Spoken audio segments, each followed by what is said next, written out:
Hey friends, it's Michael Kostroff. I always like to share with you when, as I like to put it, I have failed my own class. Because I think it's important for you to know it can happen to anybody. As many of you know, for about 20 years, all over the country, I've been teaching a class called Audition Psych 101 that's about the psychology of the audition. And these are things that I've had to conquer in my own life because I used to be really, really bad at it. Now I generally love it. However, I recently had an audition for theater and got what felt to me like a very chilly reception in the room. They were just not buying what I was selling, and it ended quickly. And I found myself going down a rabbit hole that I haven't gone down in a long time, and I want to tell you what that looked like and how I spun myself back out of it. So I left, and I felt humiliated, and I felt like a loser. I had a brief moment, a flicker of a moment, where I even considered reaching out to the casting director to apologize, which, friends, don't ever do that. That's crazy, and I know better. But I had that moment. And I started to get really kind of blue and depressed. And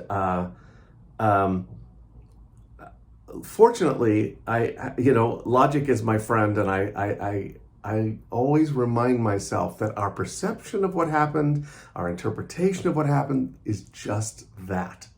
Their experience was not my experience, etc. Now, I genuinely think that they didn't care for me, but that's not something that I did. That's something that they did. They didn't care for me. It doesn't mean that what I presented was terrible or wrong or bad or a failure or anything to be embarrassed of. It just wasn't their cup of tea. I have a friend, Gail C., wonderful casting director, now running Stage of St. Louis, and she says, not right doesn't mean not good. And that is so important to remember, friends. Not right doesn't mean not good. You might not be right for this project. It doesn't mean you're a failure as an actor. So I just wasn't their cup of tea. And when I started to back myself out of this, I started to realize I brought them something great. They would probably say the same thing. It just wasn't what they wanted. And I didn't have anything to be embarrassed about. And I also, I know better. So I was I felt a little silly for going down that whole drama about it.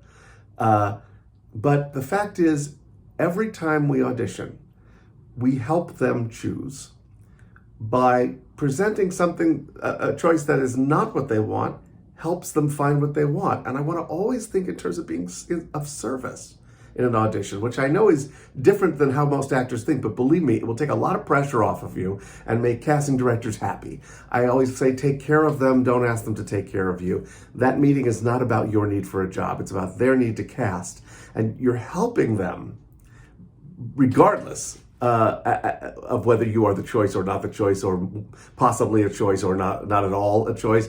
You're helping them in their process. So I ended up returning to a place of feeling proud and professional and much happier. So yes, I had a little slip, and I wanted to share that with you. I know many of you can relate. Feel free to comment, tell your own horror stories. But generally speaking, all those ideas that we put in other people's heads are not there. It is absolutely not possible that I left and they went, what the fuck was that? That was terrible. That's not what goes on. They're just like, okay, no, so let's keep looking. All right, friends, hope that is helpful to you. I failed for you. And I will come back with more thoughts next week. Take care.